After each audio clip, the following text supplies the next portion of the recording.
Okay, so I want to get started so that by the end, I will say that the last part was a Puen.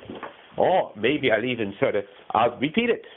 In fact, instead of saying the last part was a Puen, to stop it and repeat and talk about what I just said. And then keep going. Maybe listen to it while doing audio notes, or maybe just listen, without.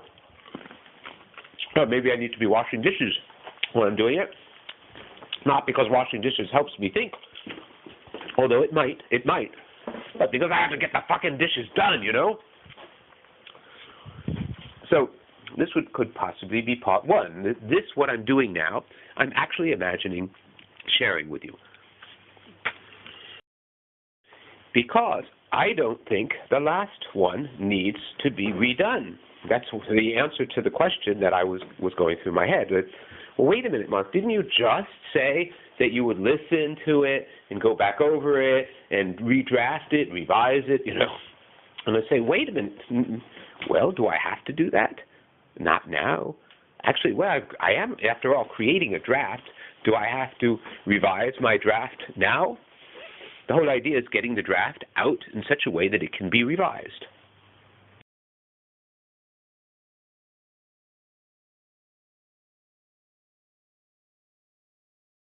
And since this is the beginning, this is a Puen Scree right now, I can just I don't even have to label these. Within a Puen Scree, no need to label. The idea is to actually believe what was said was an example of what I'm doing, which it should be, since that's what I'm doing. And the only difference is at this point, I actually imagine someone listening to this as a story almost, with chapters.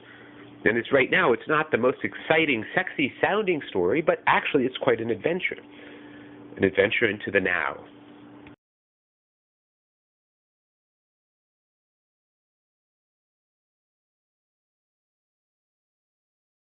I don't have to label these, but the labels are part of my development. It's part of the process. That when I have something, I want to just repeat something that I just thought, and I said it. Because these days, when I'm doing this, my thoughts and what I say there's an awful lot of overlap. Let's put it that way. An awful lot. Not entirely, because clearly I have to do a lot of thinking that doesn't come out of my mouth. I have to make decisions, and even right now, while I'm talking, I'm also thinking at another level. I'm based. And I like the fact that that what I'm coming up with are often provocative sorts of sounding things, because I don't finish, should I end it or not? To be or not to be. Well, no, that wasn't really the depth of the, what I had in mind.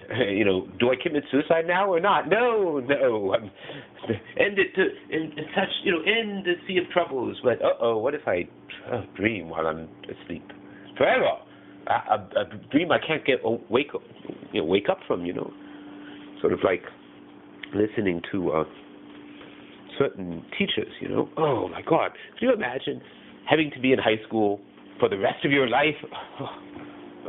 Wait. Not your rest of your life. Forget it. That's nothing. Literally nothing. No, we're talking about eternity. Imagine, your most boring high school class. What went on? And just imagine how boring all that stuff would become. I don't know, say, 10 trillion years from now. You're still doing the same freaking thing for 10 trillion years. Isn't there some oil you could boil me in? I would much rather have that happen, please, anything to get me away from this.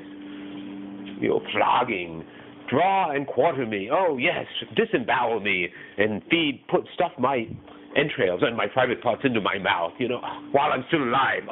But don't make me be in high school for 10 trillion years, please. Okay, so now I do need, Well, I need to take a little break. Why don't I say that this is the end? I'm going to end it. That's one of my issues, is knowing when to stop, knowing when to shut up. There's a whole story behind Stiff'em, shut the fuck up, Mark, or Stiff, whatever your name is, so it changes, to whoever you are. But anyway, I'm not going to go into that right now. But it was a very helpful tool, and I hope to share that. I mean, if you see STFUM anywhere, you will listen to the podcast or the voice recording, or you could call me up. You could ask me a question.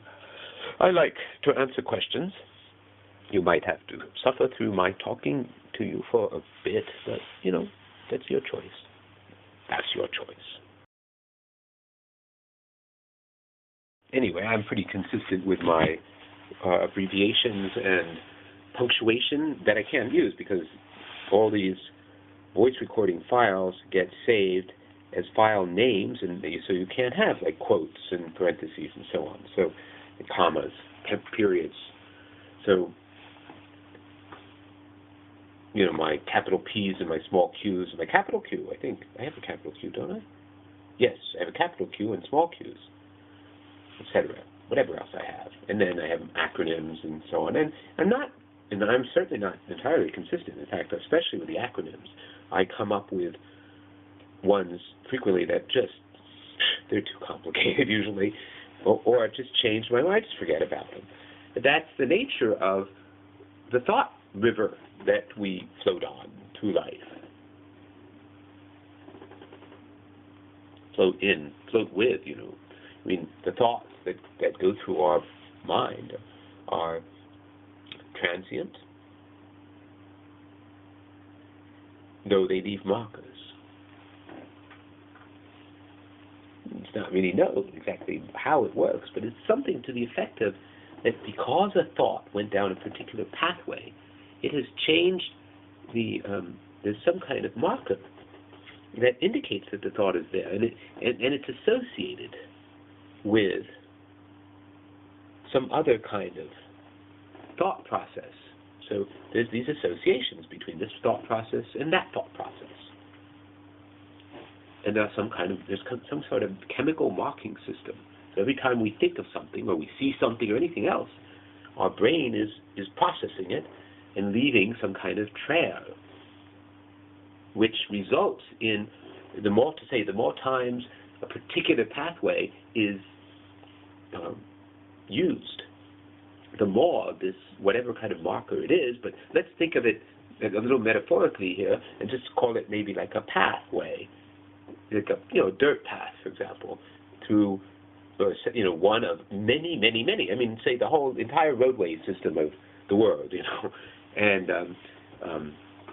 there are places where you can't get to there from here except through. Well, anyway, never mind that. I'm sorry. I should be careful about analogies, because there's always something fundamentally wrong with it. So I actually have decided that instead of speaking in analogies, I think it works better for me to speak in metaphors, in which I'm not trying to point out specific parallels. I'm hinting at them, partly because hinting is about all I can do.